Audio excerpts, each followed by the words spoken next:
Hey guys, what's going on? This is Ed from vinylalbumcovers.com. Welcome back to the front. Can you stand it? Back-to-back video casts. When has this ever happened? I ask you. It's like an eclipse. It happens once every blue moon or so.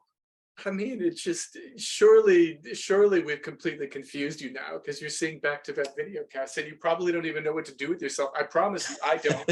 I mean, imagine the trauma I feel. Like I just had to do 2 intros in a 7-day span of time. I don't even know how to handle this. So we're just going to go ahead and get into the show. Obviously with me as always is Dre, who still won't talk. And I have to do what I did last week. Okay, say less. All right. So by the way, I should tell you my background. If you guys have ever heard of Jacob Collier, he's an absolute genius. And behind me is the Logic session for his cover of Moon River. It was like 700 and something tracks, I think, by the time he was through with it. The thing won a Grammy Award. It's fantastic. Just search Jacob Collier Moon River and have your mind blown. But that's what's behind me. So anyway, on Twitter this week, Sean Stockman from Boys to Men has been out of pocket in the best possible way. He has been talking about R&B singers a lot and how like R&B has essentially lost the plot. Yeah. And then there was another tweet that was basically, I said what I said, la la la, and he's right. Mm-hmm. And if anybody's in a position to talk about that, it's him. There are very few that can, and he's one of the ones who can. But he also kind of mentioned the fact that that R&B kind of lost its way, and you mentioned this too. This is kind of how the topic came up when we were talking about the fact that R&B kind of lost its way in the sense that it thought it had to be hip hop. Yeah. And it had to kind of have all of its swagger. It's probably better actually coming from you. So kind of what was your thought process that got us to this topic? Because I think it's a good one. Yeah. So I'm not sure what, seeing Sean's comment about that kind of reminded me of a topic that I kind of brought up to you. One of the various topics that I brought to you about, hey, what should we do for a podcast? And basically my idea was, just the relationship between R&B and hip hop through the decades. And, to Sean's point, a lot of times, especially today, 2022, there are certain songs where it's hard to tell the difference between if is this R&B or is this hip hop. You look at somebody like Juice WRLD or sometimes Drake or whoever who I've always said is like PM Dawn on steroids. That's fair. Yeah. Think of that. You're right. Yeah. But it's like sometimes it's kind of hard to differentiate between the two because they go hand in hand so much. It's like you can't. They even like you go on like iTunes or whatever people are using now. I feel like they kind of cramp R&B and hip hop together in one category, and it's been like that for a long time. But pretty much all of my adulthood, it's been like that, and I kind of feel like it's something that kind of started in like the '90s, the mid '90s. I mean, it was happening prior to that on occasion, but like by the mid to late '90s, it was becoming like an epidemic or whatever you want to call it. And then by the 2000s, it was just like, man, these two genres are hand in hand now. Like you can't have one without the other anymore. Like I said, you had, in the '80s, it happened sparingly, like Jody Watley with Eric B. and Rakim on Friends. But that was, like I said, it was like very, very sporadic. It didn't happen very often. Yeah. And then I feel like with Mariah Carey on the Fantasy remix with ODB, that opened up the floodgates. I believe. I think that was the song right there that opened up the floodgates for me. But see, then we would almost like my first thought when you mentioned that was Mary J. Blige. You know what? That's a good point. That's a fair point because I remember almost the 401. She was kind of crowned the queen of hip hop soul. Yeah, and she was singing over hip hop beats. Puff Daddy. Always. You're all I need to get by. Like Yeah, and she even the intro of that album, she was rapping with I think Brand Puba, Brand Nubian. So What's the 401 was actually the name of that track where she was rapping basically. Yeah. So yeah, and Queen Latifah did it a little bit on. She was doing it too, kind of singing and rapping at the same time on Ladies First.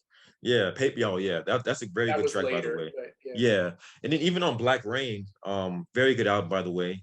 That was it was Black Rain Paper. Yeah. yeah, and then she had a song, it was like a reggae song on there where she was singing, and there was a couple more on that album as well. So it was happening prior to like the to Mariah Carey's Fantasy remix, but I feel like that particular song right there will kind of open up the floodgate, at least when I noticed it anyway. Because I always felt like it was. I certainly see what you mean, but I always Yeah. felt like it was such an interesting time in music because it was Mhm. like back in the early 90s, and I'm talking like 1990, 1991, it was really interesting to hear, like, and I think we've talked about this before, like Mhm. hearing Jodeci on pop radio. Yeah. Would have thought that was going to happen, right? But we did. Like, we heard, I remember hearing Forever My Lady on a pop radio station. Mhm. I remember hearing With You by Tony Terry on pop radio, and it did really well. Yeah. Like hearing Gerald Levert on pop radio, the Rude Boys, Written All Over Your Face, I Mhm. heard on pop radio. Like all this stuff that you never would have suspected hearing on pop radio, and a year prior you wouldn't have. Yeah. It was so interesting to hear pop radio come to R&B. It was Yeah. really such a cool moment. And then one of the things that came to that pop radio came to was Mary J. Blige. Mhm. Like with I remember specifically with Reminisce or with Real Love. Yeah, because Real Love is a hip hop beat. It is, yes. Dave Morales. Audio 2. MC Light's cousins did a song called Top Billin', and that's where she got the beat from essentially. Yes, Dave Morales took the beat. Yeah. Yeah. But it's a hip hop beat all day long, and it's like pop radio just came to court it, and R&B radio certainly did because you couldn't ignore the vocal. Mhm. So it was like, but at that point, it was still to the point that you made earlier. Like it was this really cool mix of like peanut butter and chocolate. Yeah. They went together so well, and I mean, who better to have on top of it than Mary J. Blige, who Mhm. had that hip hop attitude with the R&B chops. Like Yeah. it was perfect. It went so well together. But then, as you're alluding to, like by the time that ODB remix of Fantasy showed up, it kind of wasn't as novel anymore. It was expected. Right. And it was like at that point, we started to see everybody feeling the need to like show their bona fides, for lack of a better term, by Mhm. mixing in hip hop beats with their R&B music. And it was no longer, sometimes it could be interesting, but it Yeah. wasn't always interesting anymore. It was no longer novel. It was just kind of what they did. Yeah. And I guess there was probably no way to really avoid it. I mean, at some point the two worlds were gonna collide. I mean, I think that was pretty much inevitable. Yeah. I mean, because even going back to like the late 70s, early 80s, Sugar Hill Gang, Curtis Blow, they were getting played on essentially black radio stations that were playing R&B, so so basically the same people that are listening to hip hop are listening to R&B. Well, but that was the outlet. There were no hip hop radio stations. Exactly. So they just put that it. was the way in. Yeah, and so by proxy, it was essentially going to happen eventually. You know what I mean? I don't think there was no way around it. But I don't think we expected it to get to this point though, where you couldn't tell the difference between a hip hop artist and an R&B artist though. And that there couldn't be like distinct genres. That there couldn't be like just R&B and Right. just hip hop. Just you're saying it already. I'm just saying it in a different way. But yeah, it's like they blended together to the point that it's almost hard. It's not hard to pull the hip hop away because there is pure hip hop out there. Yeah. But it's gotten a whole lot harder to find pure R&B without the hip hop aesthetic. Yeah, exactly. So it's interesting to note that while the hip hop genre hasn't suffered really from that combination, R&B absolutely has, because unfortunately, by mixing the two, because hip hop is really more about expression than anything else. Yeah. And there's nothing wrong with that. Like, I mean, there are some incredible stories in hip hop. Yeah. That are with great flow and that keep you interested. Like, I'm cool with it. It's fine. Yeah. But there's no real need for melody. Jay Dilla was the best at injecting melody into hip hop, though it wasn't needed, and his melodies were different because he would sample pieces of pre-existing melodies rather than whole melodies like P. Diddy would do later. Yeah. So you just had like little pieces of jazzy things that were in there that were kind of like little pieces of melodic candy, but they weren't full melodic statements, because Jay Dilla realized that the most important part was the beat, and then the expression and the story. Those are the most important parts of hip hop. Yeah. But unfortunately, when you mix that with R&B, the most important parts of R&B, of course, just like with most other music, is the melody and the vocal. Yeah. And the story is not as important. It's more about the expression of the melody. Right. And when you mix the two together, you take the melody out of it, and then it just becomes, you know what I'm saying? It loses its character, and it loses the thing that we love about it. Yeah. So, yeah. It's funny because I was just talking to a guy on my timeline. He was saying that the 90s essentially killed R&B. And I don't know if I would go that far, because to me the 90s is like at the very least the second greatest era of R&B. But he's more of a traditionalist anyway, so he always enjoyed the 70s and the 80s more. And and that's fair, But I did feel like, when they first started blending the two, when it became, like Bill Bell DeVoe and, Bobby Brown to an extent, and, and then to an extent, I thought it was very creative. I thought it was very clever.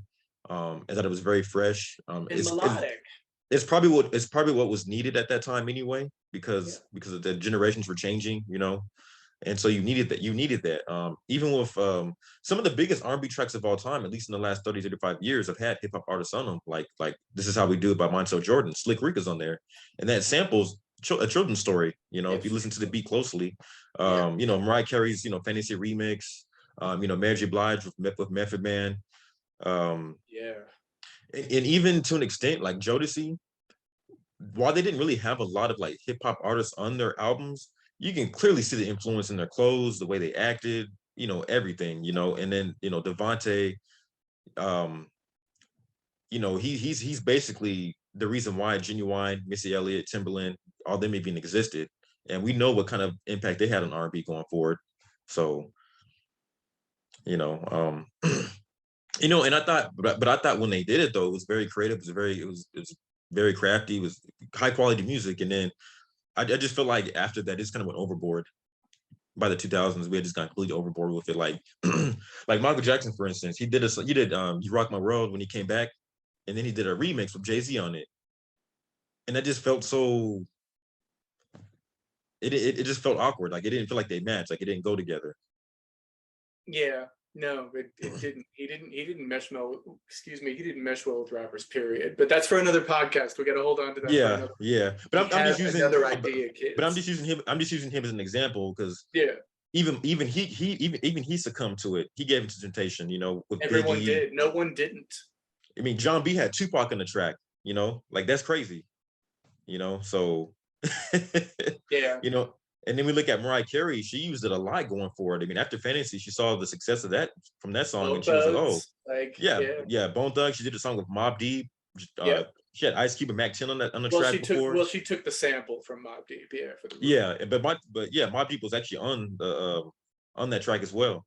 And then who was it? Whitney Houston did a remix of One of Those Days. You remember the song One of Those Days that came out? Shakespeare, Yeah. So she did so that was in 2002, right?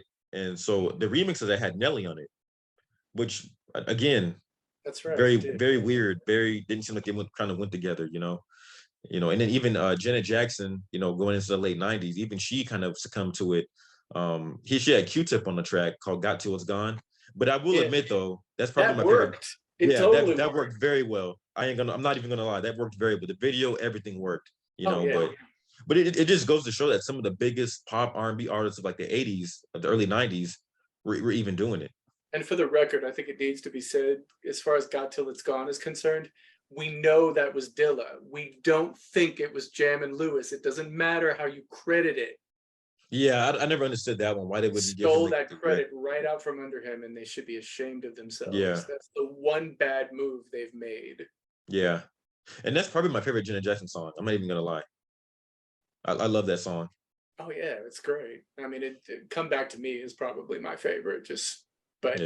Or Let's Wait a While, even something like that. But Got Till It's Gone is way up there with me. I could not agree more. Yeah, it's such a great song, and Janet loves it too.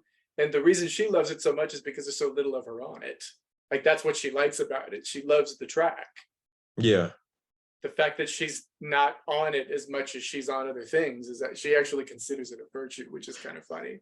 But it's crazy though, because she her voice, it fit that beat so well though. It complemented everything about that song so well. Yeah, and there was like a, I don't know if you, well, you probably noticed too, but there was like a tremolo thing on it too, on her voice. Yeah. Kind of made it kind of come in and out. Yeah. It just sounded so perfect. Yeah.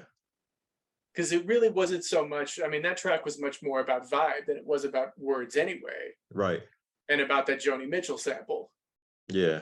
Like that, she knew what we were listening for, and so she made it possible for us to get as much of that as possible. That song is that song is amazing. Amazing. If you guys haven't heard that song, go listen to it. Like right now. Stop what you're doing and go listen to that song. It was a #1 record. There's no way you haven't heard it, but it just yeah. If Dre is right, go now. Like I'll forgive you if you turn. Okay, I'm not gonna go that far. Wait till this is done, and then go look like, or open it up in another window. We'll sit here and wait for you. Go ahead. Go ahead. Go. It's cool. Okay. All right. Fine. But it is such a great song. It's absolutely one of her best. I couldn't agree more. But see, that's another one of those things where that was done in a novel way. Like that didn't. I never thought that's where that song was concerned. Oh, she's jumping on the bandwagon. I just thought, what a great idea. Yeah. Same here. And with other things like that Whitney Houston song you mentioned, like, okay, Clive, like I see you, like yeah, Nelly, really? I know what this is. Like this is, you're trying to get Whitney on the radio. You're trying to get Whitney some street cred. Like that's what this is about. And by then it was just way too late. It was way too late. It was way too late in the game for her to be trying to do stuff like that.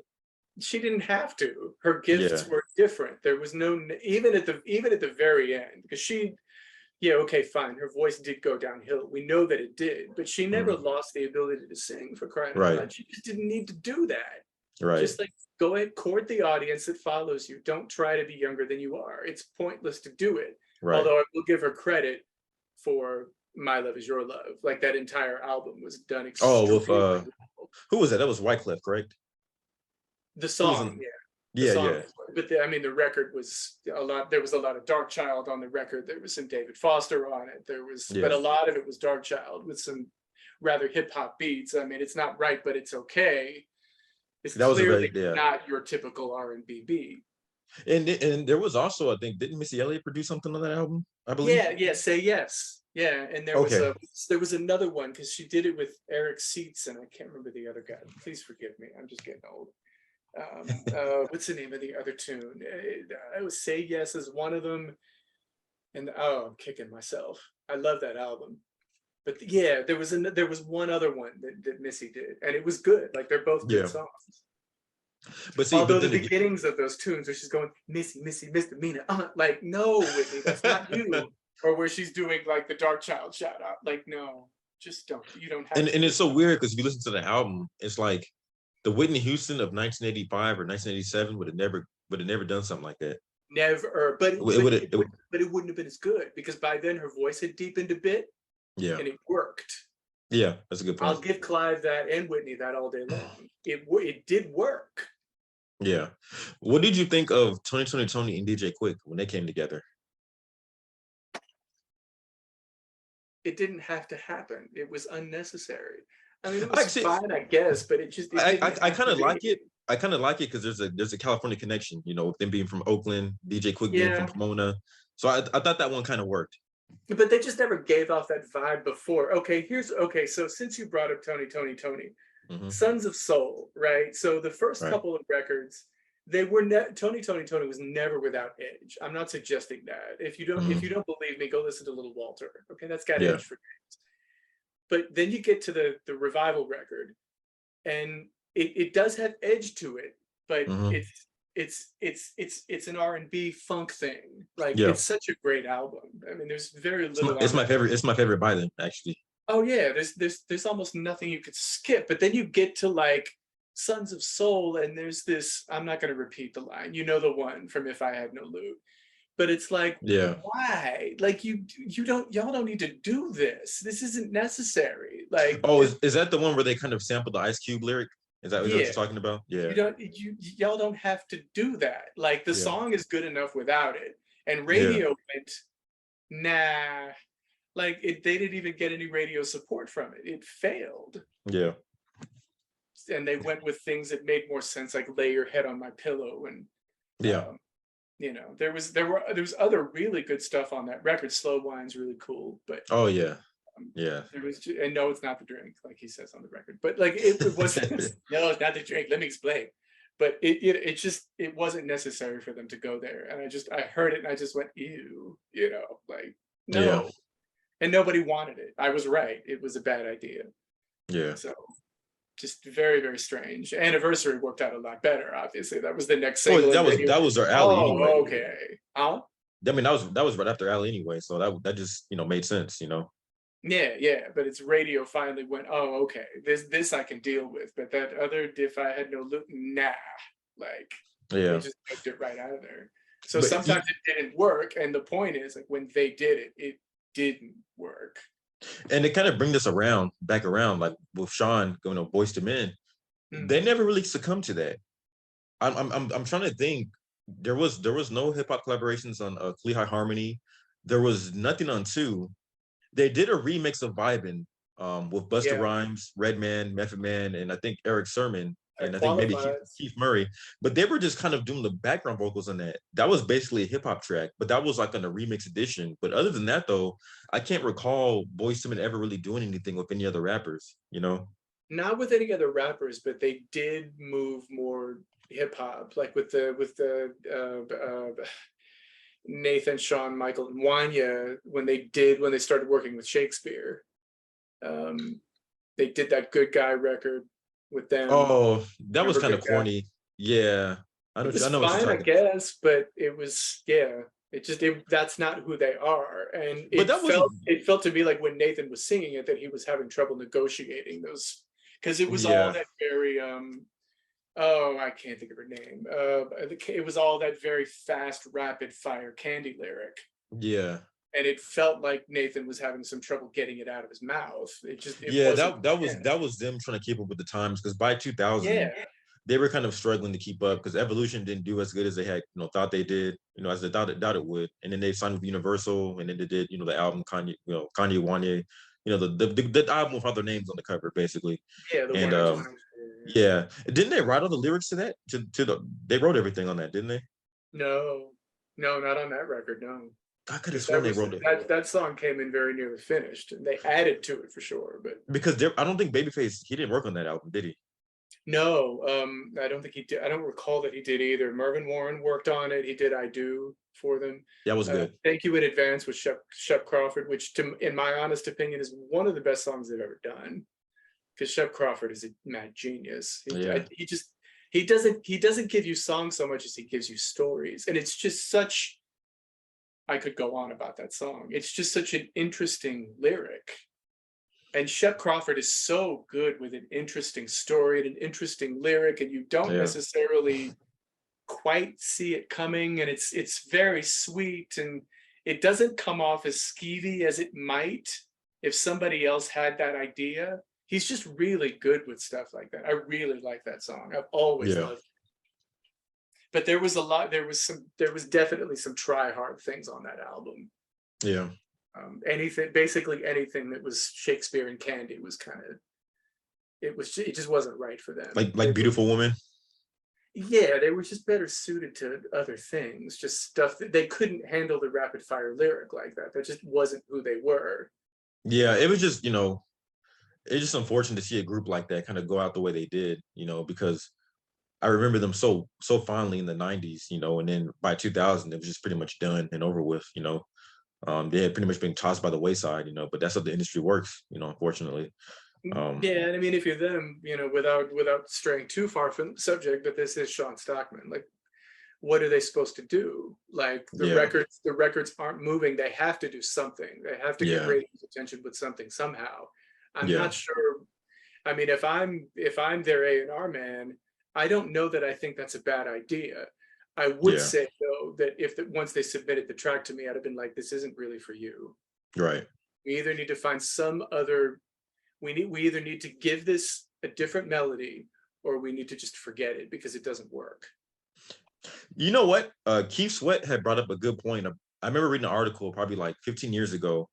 And Keith Sweat he was kind of throwing shade, but he was kind of right though. He was saying that, I think they were talking about, I think Silk had just released the album. It's one of the last albums. Yeah, Silk in the mid 2000s wasn't really hitting, but Keith Sweat was trying to promote the album, and he was basically saying that Jagged Edge and 112, they're cool and all, but they're not like they're not R&B like Silk is. I think he used them as an example because they're all from Atlanta. I'm assuming. He's right. Could he say no? Jagged Edge, they're produced by Jermaine Dupri, and he's a hip hop producer. He's and then right. and Puffy with 112. So he was saying that Silk, they have that original R&B sound. If you're looking for real R&B, come check out this new album. Obviously, it didn't work. This is 2000. This was 2003. They weren't really selling right. The whole time, like Silk has not been asleep. Like they've been putting out decent stuff. There's a tune off the last record that they did called "It Only Takes One," which is the best Silk song I've ever heard. Really? It's amazing. It's absolutely gorgeous. It's so bruh. You know what? I'm not even sure if I've heard the whole album. I just remember go listen to it. I just remember hearing the song. I just remember hearing More, and I thought that was a pretty good track. There's a bunch of them. Yeah. Like the whole time under the radar. But that's the thing though. But they didn't jump on the whole hip hop R&B thing. They never did. And Jagged Edge started there. Like they started on that bandwagon, and then during small periods of time they get off of it, and then they get right back on it, like with the "Let's Get Married" remix. And that one kind of worked though. I kind of like that one. I like the original. No, I didn't dislike it either, but I'm just saying, like that was clearly this R&B hip hop mixture where the two of them were so closely intertwined you couldn't pull one away from the other. And then by Jagged Little Thrill, it was Ludacris. They had Ludacris on the track. Nelly, where the party at. That was obviously their biggest. I think their biggest hit. I want to say that's their biggest hit. And then I think they had I think it is too. It's the one that's lasted in pop culture for sure. Yeah, and honestly, that's probably one of my least favorite Jagged Edge songs. But hey, it sold records, so I can't be mad at them. But they can sing though. Oh yeah. If that's a thing. Like with all of these groups, if confronted with real R&B tunes, all of them could pull it off. Yeah, Jagged Edge has a song on that very album called Head of the Household. You remember that song by Jagged Edge? I haven't heard it. It's on Jagged Little Thrill, Head of Household. Goodbye is really good. I mean, they have some really good stuff on that album. That is really good. Yeah, they have some really good stuff. But yeah, they kind of tell their image to be more hip hop. If you look at the cover of Jagged Little Thrill, they're on bikes. They have their bandanas on. They're wearing wife beaters. So obviously with 112, and they started off doing hip hop with Mace and Biggie on the track. Genius marketing, by the way. The remix of Only You. Yeah. With Biggie on it. Yeah. From the very beginning, there's very little.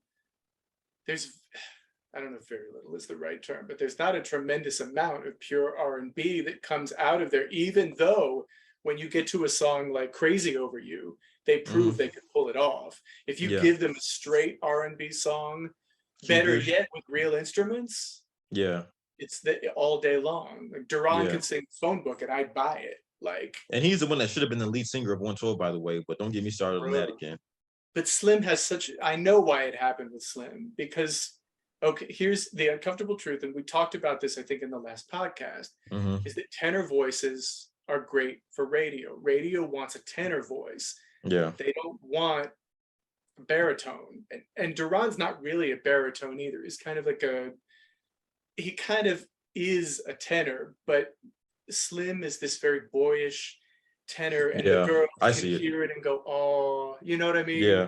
Like he sounds so warm and cozy and fuzzy, and that's not Duran. Yeah. It's like the girls can sing along to Slim. Yeah. They're not going to sing along to Duran, not in the same way. But that's what it is, and that's why the record company did that, even though, in my opinion, I agree with you. I think Duran has the better voice. Yeah. Frankly, I think all of them have better voices in terms of like overall, like interesting voices for me than Slim does. I think Slim is the least interesting vocalist. Yeah. I definitely agree with you there. But it makes sense why they would have done it. And then, of course, I just thought of these other two things. I don't know if you heard him or not. Do you remember Shy's attempt at hip hop? With KRS-One? No, no, no. No, Okay. worse. Worse than that? That was a Okay. bad song. You remember the song with KRS-One? It's That they where did that. the place where you was it the place where you belong? No, it was with they did Which a one song was with it? they did Because a song that with was yeah, they did a song in like 1999 or 2000 called Destiny. KRS-One was on it. right off their Destiny album, And I'm right? The like, Big Play why? record. First of Yeah. all, KRS-One wasn't even big at that point. No. Well, but So I don't Shy even wasn't either. so I didn't get it. I'm like, if this is their attempt to um try to get relevant again, I'm like, that's the worst possible thing to do, because KRS-One just wasn't it by 99, 2000. People weren't listening to political rap or any of that stuff anymore, you know? I think they were just doing what they wanted by that point. They Yeah. already knew that. You And then have there to. was so are you referring to the song he did with Jay-Z before Jay-Z really became big? Is that what No, you're no, no, talking no, no. about? No, worse. So I much don't worse. I know the one you mean, but no, so much worse than that. It was off their first album. Oh, it was right after If I Ever Fall in Love Again. The next song after that. Is that what you're talking about? It's Flavor.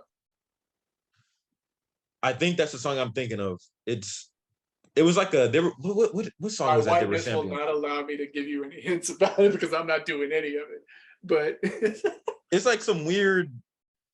it's their attempt at hip hop. Yeah, and the whole thing is rapped. It's not sung. I'm trying to remember what song they sampled though, because there was another song that just had come out prior to that they had sampled. It has that sample in it. I think it's a James Brown thing. Yeah, but there was a rapper that had kind of done. There's a rapper that had used that beat prior to the Shy. I'm trying to think if it was. It might have been organized. Organized Noise. No, No, it was the hip hop group, Organized Confunction. I know what you're talking about though. Yeah, that was terrible. Because none of them could rap. That Not was at the all. first offense. And the track was bad. Like everything about it was just. I was just sitting there listening to it when I got the album. I'm like, one of these things is not like the other. But they didn't release it as a single though. No, they didn't. But they had it on their album, and that's just as bad because it's so terrible. It's just the worst thing they ever put out. Like, what were you thinking? It was just. I know what you're talking. And as a matter of fact, desperate. when we're done with this, I'm gonna look that song up. But I know what you're talking about. I'm pretty Why sure we're would you talking do about that the to same yourself? No one should. If you're watching hopefully the number of you who may be watching, do not do this to yourself. There is sometimes in life where you just have to take people's word for things. Oh man. This is one of those times. Just trust me. Don't do it Yeah. to yourself. It's not worth it. Okay. I had to endure it. Don't do it to yourself. And there's one thing that's slightly worse than this. Just slightly. Do you remember UNV doing it on their first album, Something's Going On? I wouldn't remember that. It's been so long You since I said heard I the album. blocked it out. No, it's been so long since I heard the album in its entirety. I wouldn't remember that. They did a song called Who Will It Be? Who's on there? It was just them. And they were trying to rap too? Decided rap was a good idea. And they can't. They just bless their little hip hop loving hearts. They just, it's bad. It's basically the story of a straight up romancer that just, goes looking for the right woman in the club. And it's not only is it bad in execution, it's a bad idea, period, because it paints a bad picture of them, because the rest of the record is just straight love songs or love gone wrong, love gone right. Right. That was their lane, and they were in that lane very well. And even on that album, like there's what is it? I can't think. I'm getting old. Don't get old. She's Always on My Mind is very hip hop influenced, and there's a couple of other things on that record too that are just like dripping in R&B isms. It just. Go ahead. I'm glad you said that. Always on my mind, because I just brought up this. SWV just popped in my head. You're always on my mind. There were another group that kind of succumbed to that. They kind of succumbed to hip hop when they didn't need to. Yeah, they did. With the third album. It started with Above the Rim. Yeah, Anything, the remix. Yeah. But but it wasn't that bad yet, you know. But then like on the third album, they had like Redman and all these other people in their albums. And And I'm then just like, release some tension. Like yeah, that was someone. yeah, and they didn't really need all that. Like they didn't need it. They just didn't need it. No, they had Coco. They had Lily. Like they had like it didn't have to be. Like they had Yeah, two different. Why am I forgetting her name? I'm trying to fake. I'm trying to fake like get past it, but I'm not going to do that. I'm going to admit my failings to you. you're talking about the one that's married to Eddie Jones or Eddie Coco, George. Lily, and what's her She's married. name? She's married to Eddie George, right? Yes. I can't think of her name either off the top of my No, head. not you too. We can't both do this. Dang it. Why is it that every time I can't think of something, you can't think of it either? Yeah. This is terrible. I see. I have to look.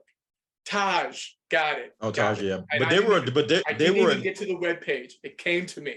they were another group that they were really rooted in R&B.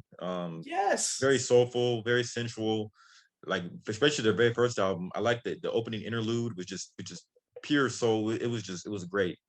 And they had multiple lead singers. It didn't just Exactly. have to be Coco because Taj can sing her face off. She was Exactly. just rarely given the opportunity to do so, and I'm not sure why. Yeah. And but then by the third album, it was just like, you know, and like I said, the third album wasn't bad by any means, nothing like that. But it's like I Whoa. said, it just wasn't needed. And I remember watching I think it was Unsung maybe, and they were talking about that album, and they felt like they were kind of forcing to doing that. That was more of like the record companies kind It of was RCA.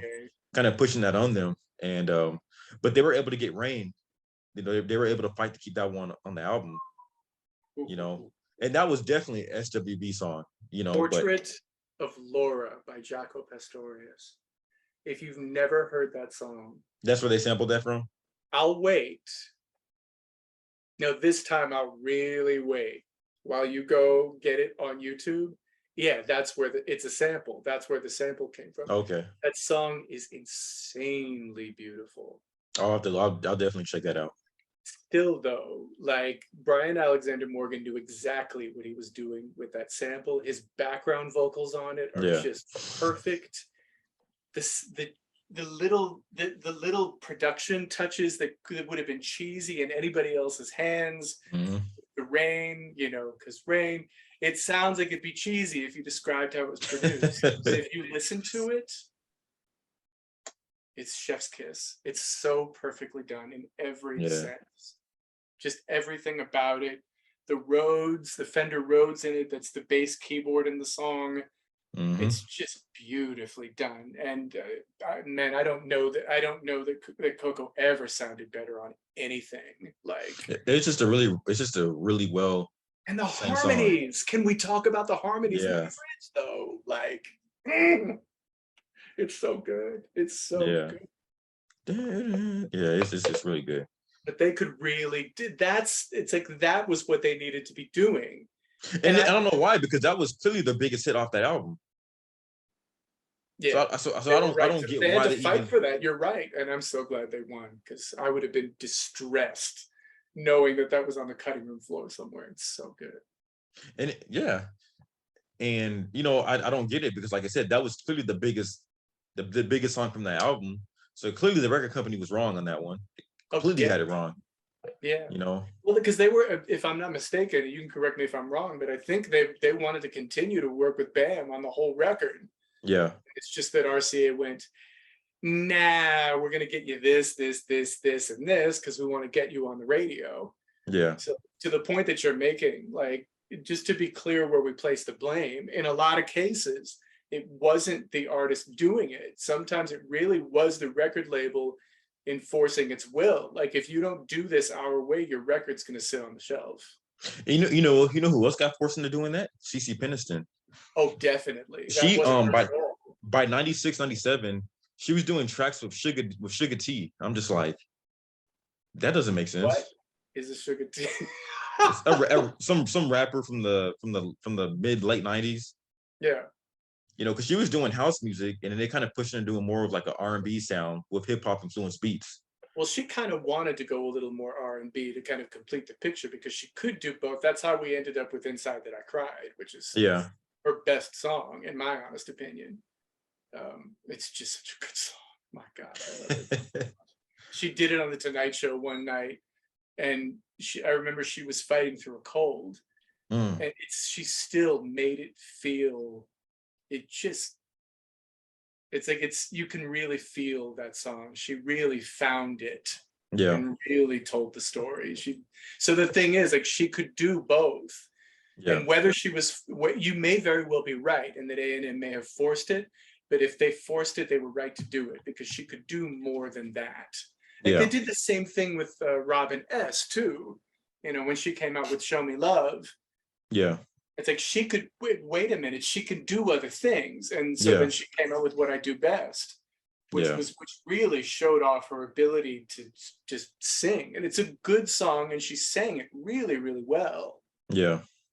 So they were I think in those instances, the record company was probably right there. In fact, they were right. But in some cases, like with SWV and RCA forcing hip hop down their throats because everybody was doing it. Right.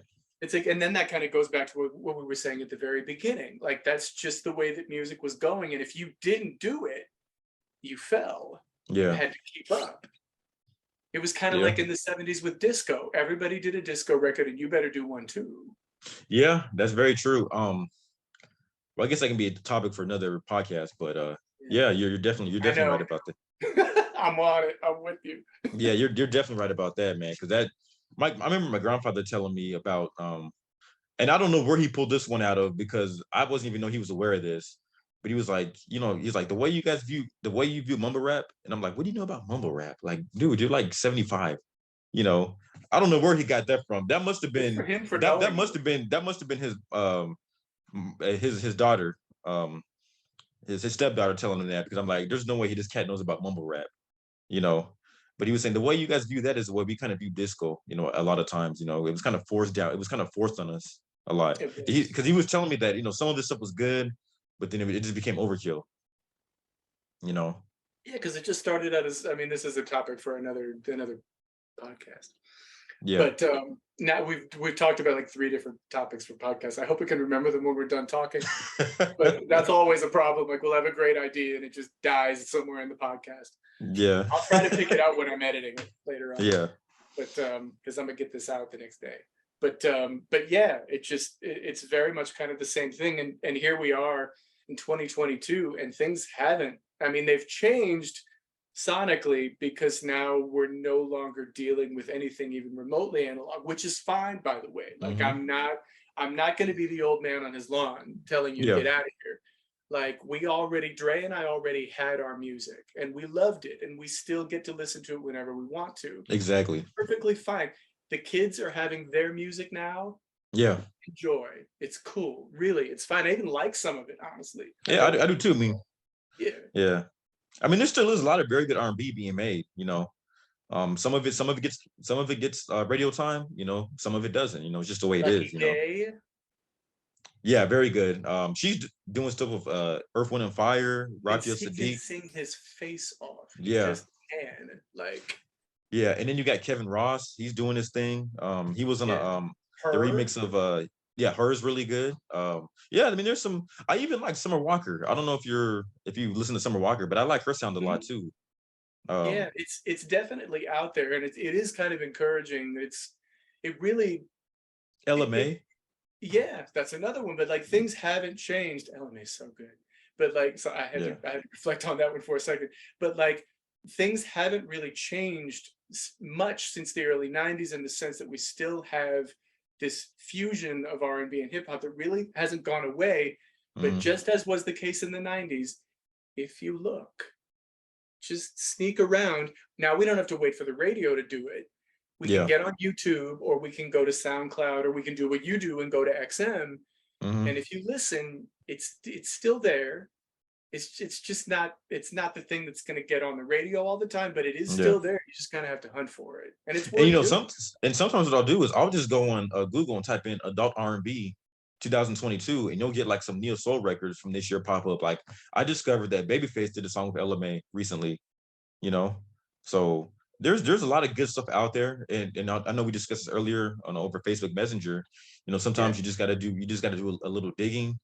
But like, I feel like this is the case for every era. I guess if you do some digging, you're gonna find a lot of really, really good stuff. I did the same thing with hip hop.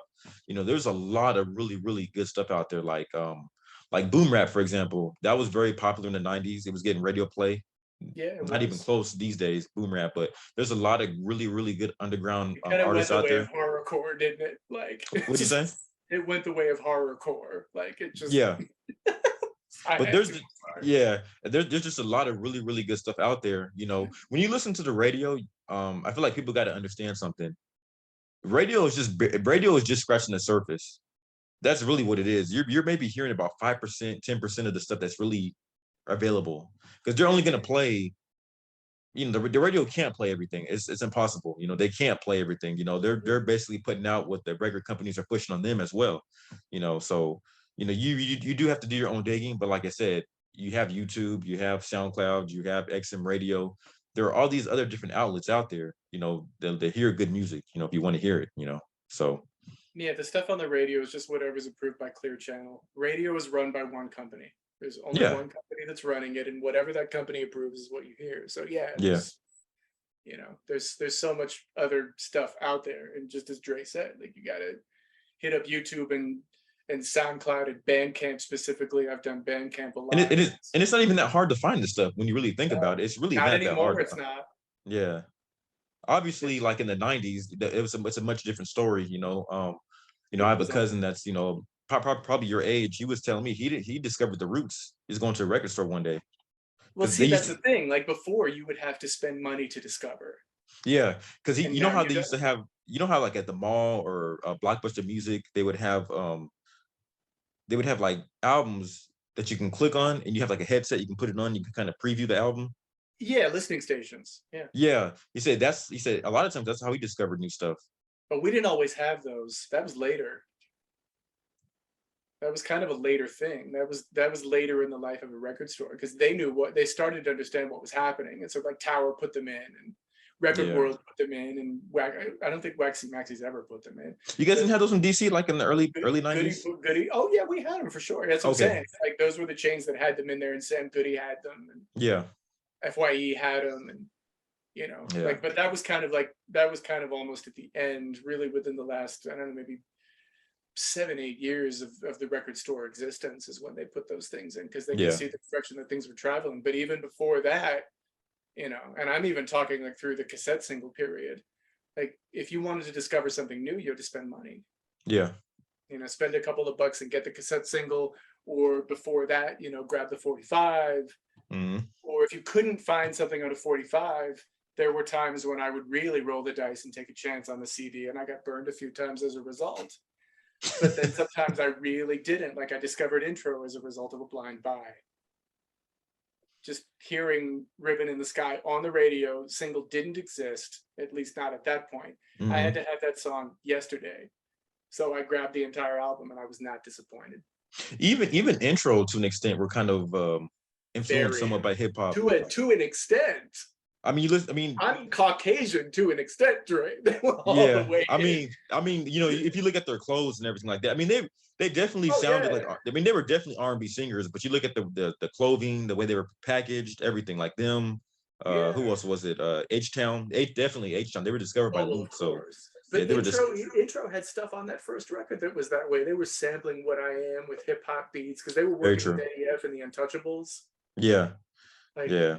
yeah, they were doing it even then. By the next record, there was less of it. By the time we got, I forget what the name of Which the is album. which is weird because they were kind of going in the opposite direction of They what. were, yeah, because that second record gave us that cut. They did that cover of What You Won't Do for Love that the Neptunes produced, and Yeah. Somebody Loves You was on it. And there were a couple of other things too, and my brain just isn't doing it. But Yeah. yeah, it's like they were moving kind of away from the image that had been perpetuated on that first record. Even when they would do interviews, they were wearing those big puff coats from those big puff First Down coats at the time, and Yeah. FIBA and all that other stuff that was a big deal back then, and did less of it. Like if you looked at the cover art of that record, you'll notice that they were dressed more like distinguished men. Yeah. They were trying to Yeah. be more eye candy than before. Yeah.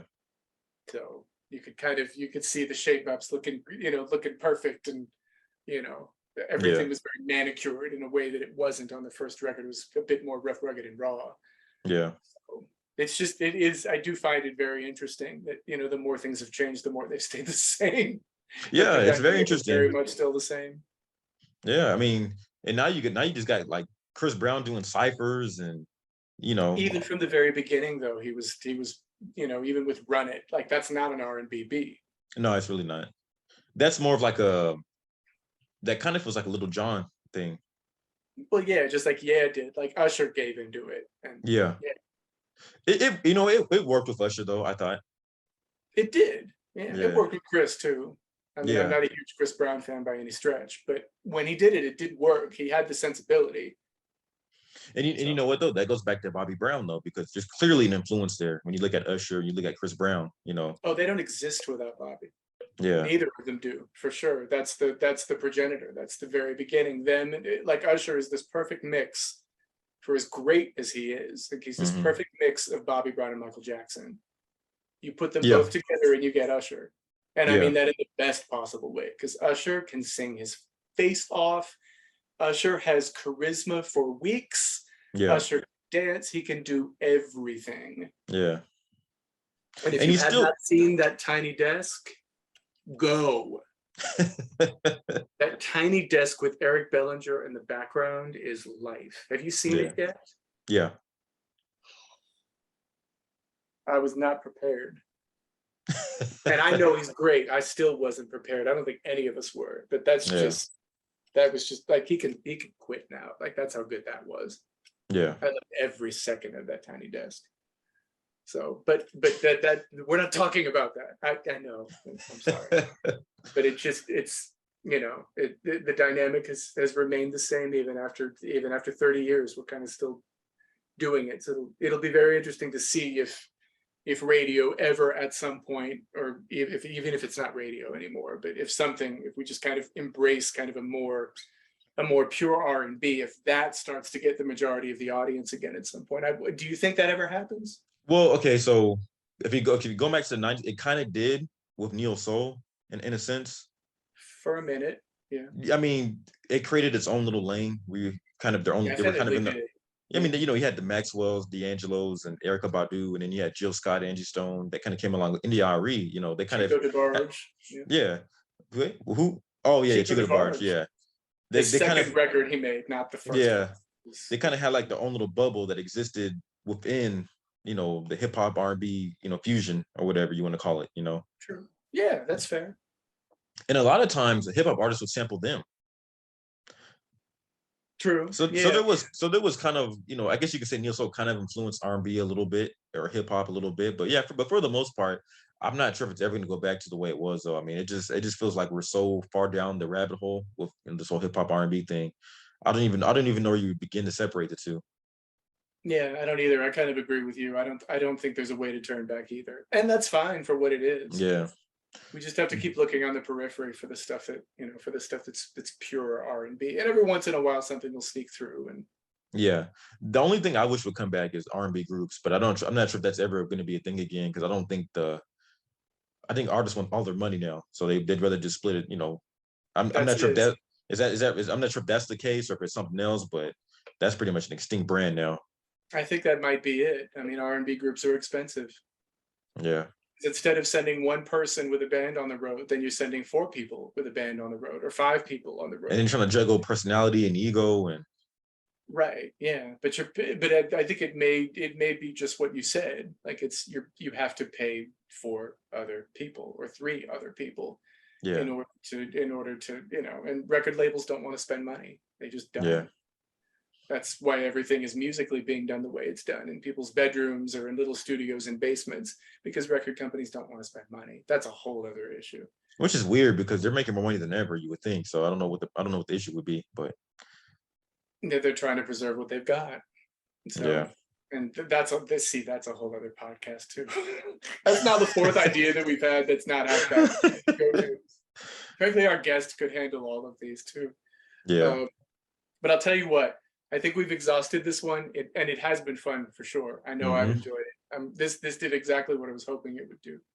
So we're gonna go ahead and sign off now. Don't forget to like and subscribe. You know you like this. I saw you. I saw the look on your face. You were shaking your head while we were talking, especially when Dre was talking. Not really when I was, but when Dre was talking, you were into it.